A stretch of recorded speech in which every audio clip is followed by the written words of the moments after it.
Good afternoon, boys and girls. It's Mrs. Hughes and Lamb Chop. Today is June 12th. It is Friday. TGIF. Yes. Or as we say before, it's a gift.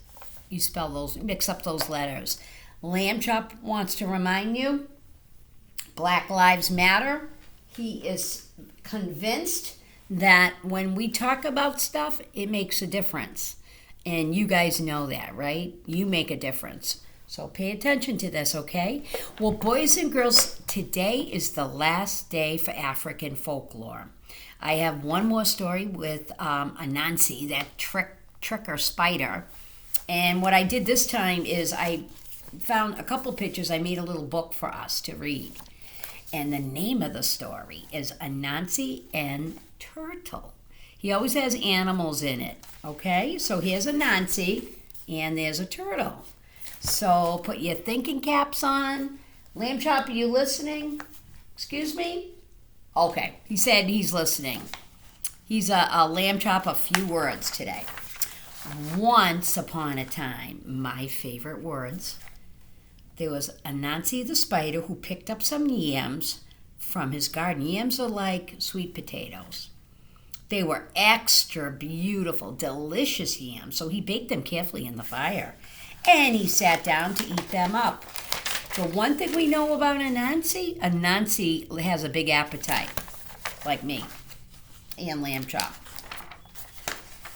Just as Anansi was about to put the first bite in his mouth, he heard a knock on the door.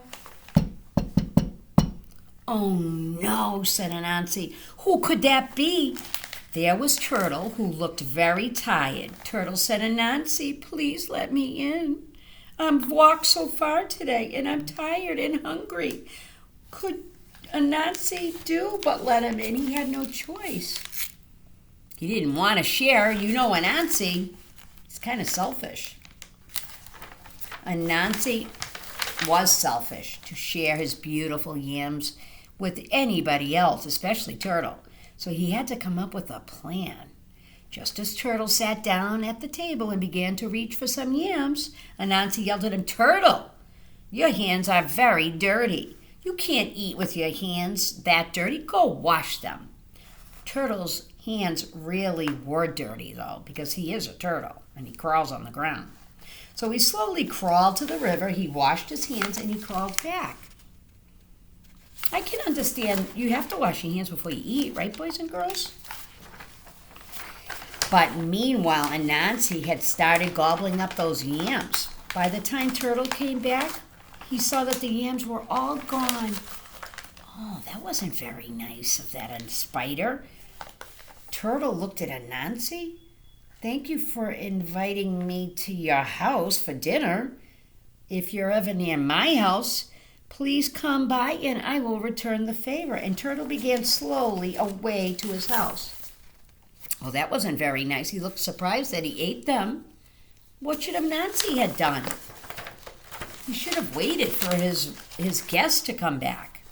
As time went by, Anansi began to think more and more about how Turtle promised him a free dinner. So one day he walked over to Turtle's house. Anansi got to Turtle's house just about dinner time as the sun goes down by the river. Turtle was lying on a rock in the sun warming himself, as turtles do. Look at this, he's catching sun rays. Life is good, huh? When Turtle saw Anansi, he said, "Hello there, Anansi. Have you come to have dinner with me?" And Anansi said, "Yes, that would be very nice of you. Thank you." He was getting hungrier and hungrier. Where do you think the story's going, boys and girls?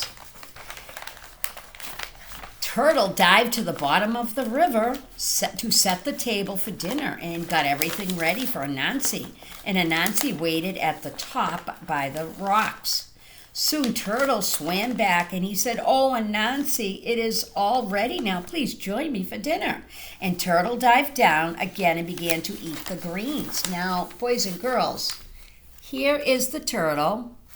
Here is Anansi, but turtles swim, but Anansi's a spider. I don't think spiders swim. He's got a big smile on his face here. This is funny. Anansi tried to dive down to the bottom of the river, but he was a spider, not a turtle, and he couldn't dive deep. He kept floating back on the surface. Here he is. He kept coming back up. He tried jumping in, and he kept diving in, but nothing helped. He just couldn't get down for that delicious dinner. Finally, Anansi the trickster had an idea. He put lots of rocks and stones in his pocket of his coat, and he finally was heavy enough to sink down to the bottom of the river. How clever he was. He saw Turtle's table full of beautiful green leaves and delicious foods. Anansi's mouth was watering. So he's got rocks here to weigh him down heavy, and he's getting ready to eat what Turtle has ready. What do you think's going to happen? What do you think, Lamb Chop? Huh? What do you think? Oh, yeah, I think he could be right. Well, he said you guys got to guess. But just as Anansi was reaching for some of that delicious food, Turtle stopped him. Anansi, surely you're not going to eat dinner with a coat on. That's not how we do things in my house. We don't eat with jackets on. Anansi was thinking, oh, of course you're right, Turtle. And he took off his coat. Took off his coat, boys and girls. Ha ha. Ha ha. Joke's on Anansi. But because without those rockets in his pockets to hold him down, Anansi floated right back up to the water again. Anansi sadly put his head down and he watched Turtle eat all the delicious food. Who tricked who this time? And the moral or the lesson of the story is never try to outsmart someone. You may find that you yourself are the one to be outsmarted. The end. 2 thumbs up for the African folktale? Yes. Did you like it, Lamb Chop? You did? Awesome. I hope you guys liked it too. You know, that's a great lesson. Anansi can't keep thinking of himself and being selfish. It was rude of him not to include his friend. That wasn't a very nice thing to do. Boys and girls, it is Friday, and because it's Friday and I have a little time left, I'm going to do one more story. And the story I'm going to do, it's going to go out to a little boy, Mrs. Ortiz's nephew, her 3rd grade teacher, and his name is Hoseas. And Hoseas is a big fan of Lamb Chop. And so we wanted to do a shout out for him. He loves Mo Willems and Pete the Cat. So for him today, this is for you, Hoseas. Hi, Hoseas. We're going to do a Mo Willems book, Don't Let the Pigeon Drive the Bus. And boys and girls, it's a Caldecott winner, which means best illustration. And I wanted to do this book because it's one of my last days to do story before school. When we start school, we see lots of buses. And when we end this school year, we're going to talk about Pigeon, who wants to drive a bus. Can a pigeon drive a bus? Is he crazy? Let's find out. Don't let the pigeon drive the bus. All right, let's check it out together. And there are there's the pigeon and all the buses, just like school buses at LCC. All right, let's see what happens in this story. And you see the first picture, it's a bus driver in a bus, and it says for Cheryl. So he dedicated the book to somebody. So let's see together. Mrs. Hughes has to go back. I skipped a page. I'm pretty good at this. Hi, I'm the bus driver. Listen, I've got to leave for a little while. Shh. Can you watch things for me until I get back? It says thanks. Oh, and remember, don't let the pigeon drive the bus. Okay, we got to help out Mr. Bus Driver. He doesn't want that pigeon to drive the bus, so we got to pay attention. I thought he'd never leave, says Pigeon to us. Uh-oh. He's not supposed to drive it, remember? Here he is. He's looking suspicious, all alone, thinking, hey, can I drive the bus? He's asking us. What did the bus driver say? We can't let him. Please, please. I'll be careful. I promise. I promise. Uh-oh. He's begging us. I'll tell you what. I'll just stare. Don't worry, I'll just stare. My cousin Herb drives a bus almost every day. He has a cousin named Herb. I think he's trying to come up with reasons to drive the bus. True story, truth. Scout's honor. Now, boys and girls, Mo Willems is good at putting this little cloud here because that means he's thinking. That means he's thinking. His mind's working. Vroom, vroom, vroom, vroom.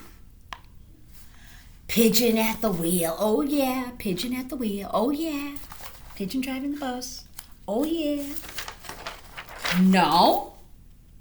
Excuse me, did you say no? I never get to do anything. Thanks a lot.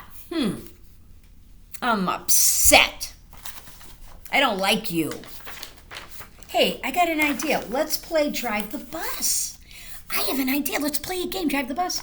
I'll go first. This pigeon's he's a trickster like Anansi. Come on, just once around the block, please, please, please, please, please.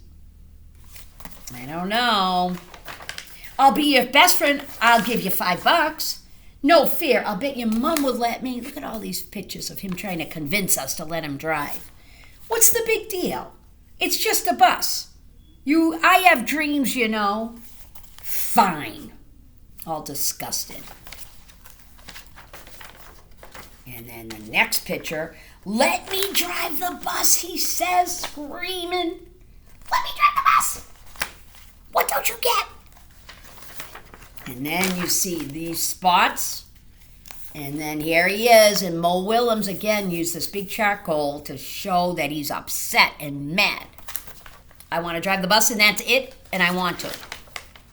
Uh-oh, here comes the bus driver. I'm back. You didn't let the pigeon drive the bus, did you? Did you? Great. Thanks a lot. Uh-oh. And then the next picture, there's the bus. Uh-oh. There's the pigeon. Bye, says the bus driver. And where is that pigeon? He looks kind of defeated. He's got his head down. Can you put your head down, boys and girls, like this? Yep. And then the next picture is, hey! There he is with the big tire. I'll open up the page. That's the bus tire. Let's see what he says. Oh, no, I'm sorry. That's not the bus tire. That's a different tire. That tire goes to the last page, which is a truck. Now, what do you think he's thinking? Don't let the pigeon drive the truck. Very clever. Mo Willems is the man. He's a great author. So I hope Hoseas liked that story. That's for you. And boys and girls, listen, thank you so much. I hope you have a great day. It's Friday. TGIF. Adios, amigos. Have a great weekend. Be kind to one another, okay? See ya.